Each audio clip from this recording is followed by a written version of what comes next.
This is Arunava Chaudhuri and you are on my YouTube channel Arunfoot. Today I want to talk about Indian football's winter transfer window, which is opened on the 1st of Jan and runs until the end of the month, because it's the time of the year where clubs assess their situation, look at their situation. Do they have injuries? Do they have players who are not performing? Do they have players who they think they might not be ready for ISL level football? Do they need to make changes? Or do they also have to send players away that they want to get a little bit more exposure? Do they want to offload players? And the winter transfer window, out of own experience, is the more difficult one of the two, because in the summer you normally sign players on 2, 3, 4, 5-year contracts.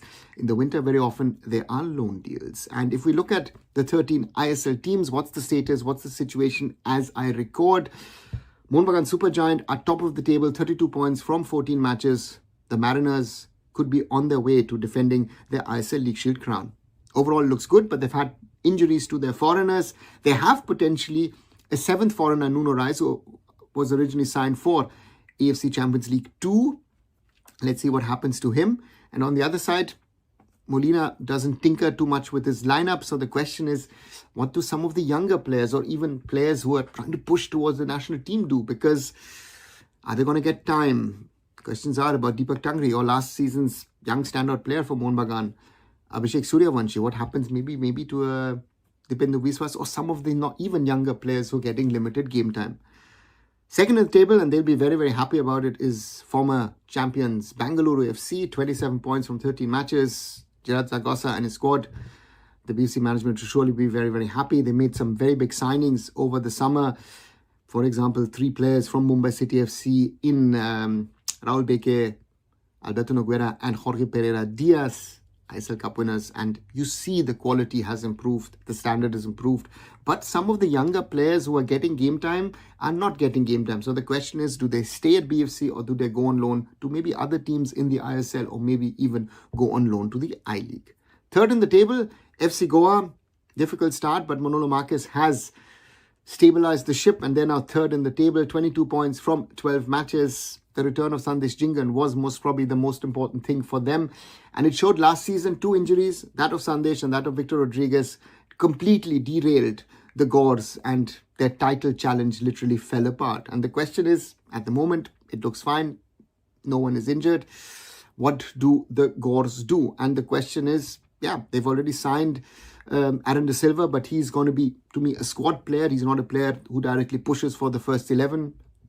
Manolo knows him from his time at Hyderabad FC, and he's an ex-FC Goa player. Otherwise, again, injuries in this month could make changes to the squad. Fourth in the table was probably the biggest surprise so far, Northeast United FC under Juan Pedro Benali, 21 points from 13 matches. They've done very, very well. Stayed out of that injury issue. Aladdin Ajare has been doing exceptionally well, 14 goals so far. But again, there are some players who are not getting enough game time. Might they leave? Might they go on loan somewhere else? Might they bring some others in to freshen up things? One will have to wait and see. Jamshedpur FC are 5th in the table, 12 matches, 21 points. Looks very, very good for Khalid Jamil and his men. But again, home form brilliant, away form, so la. He might be looking at the one or the other Indian strengthening if Jamshedpur FC is looking to strengthen the squad, and the one or the other player might also be looking at leaving the club because of limited game time. 6th in the table, Odisha FC, 20 points from 30 matches. I don't think Odisha will be, and Sergio Lobera will be happy about it.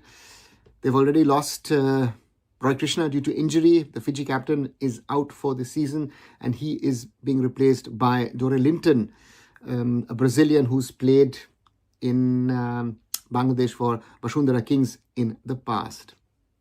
Gibson has left. No game time at all for the youngster. There are few of those youngsters that Odisha FC have brought in over the last few years. So the question is, are they in a position to do something with that, or will these players leave? That would be interesting to see. But overall, Odisha FC looks like a settled squad. 7th in the table, and the biggest disappointment, in my opinion, so far, Mumbai City Football Club, only 20 points from 13 matches. I think still with the squad available, Mumbai City should have done better, but some or the other, it's not clicking. Injuries to key foreigners, John Toral, Jeremy Manzoro, and Tair Kroma have kept those 3 out. Even some of the Indian players have been in and out. lack of form has also been a problem. Mumbai City are in the market. The first question, those 3 foreigners, what is the situation? It's not clear. But if they won't be able to be playing regularly, Mumbai City most probably will have to act and bring in replacements to strengthen the squad. Probhi Das is brought in on loan already from Kerala Blasters. They're looking for a defensive Indian midfielder. They're looking also in other positions. So look at Mumbai City FC, maybe the club who's going to be most active in this transfer window, because the transfers in the summer have not really worked. My other team who I've worked with, Punjab FC, 18 points from 12 matches, 8th in the table. Looks good, but they've lost their last 3 games, and they were praised initially, but I've always said, just be careful, because in my opinion, so the situation as it stands, the bench is weak. They're giving opportunities to the academy players, but those players aren't ready for ISL football. And injuries to their foreigners, card suspensions, other things, especially the injury to Novoselic is a problem for Punjab FC. Let's see what they do.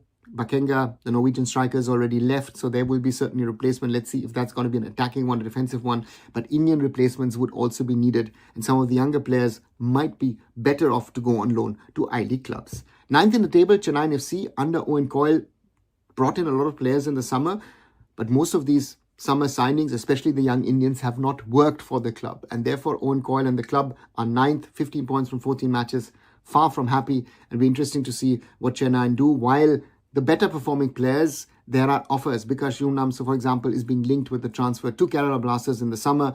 There has also been talk Irfan Yadwad might be a target for the summer for other teams, but let's wait and see what Chennaiyin FC do. 10th in the table, Kerala Blasters, a lot of expectations, the hope finally of fighting for titles. The Blasters are nowhere near at the moment of fighting for titles. 14 points from 14 matches. Mikkel Store is history as a coach, and the Blasters are first of all looking to find a replacement for the head coach. And on the other side, Probhi Das has already left the club on loan to Mumbai City. There are rumours of Rahul KP potentially leaving the club. And the question is, what is the status? The club needs reinforcements here and there. Let's see. Defensive foreign midfielder is something that they're potentially looking at the moment. 11th in the table, East Bengal FC, 14 points from 13 matches. Again, one has to remember, no points after 6 games. So East Bengal has actually done well in the last 7 matches. 14 points is a good average. But again, they've had problems now also with injuries and other things. Mehdi Talal out for the season. Saul Crespo has missed quite a number of games.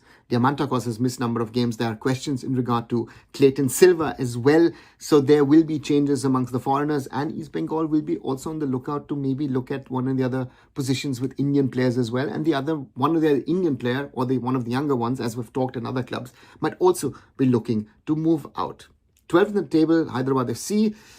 It wasn't clear if they would start the season, if we would play the season, if the club would survive. PC Jindal Group took over. They jumbled up a squad, and it's now showing that this jumbling up a squad doesn't actually work. Some of the foreigners have had their moments, but this team isn't working. So therefore, it will be very, very interesting to see what Hyderabad FC do.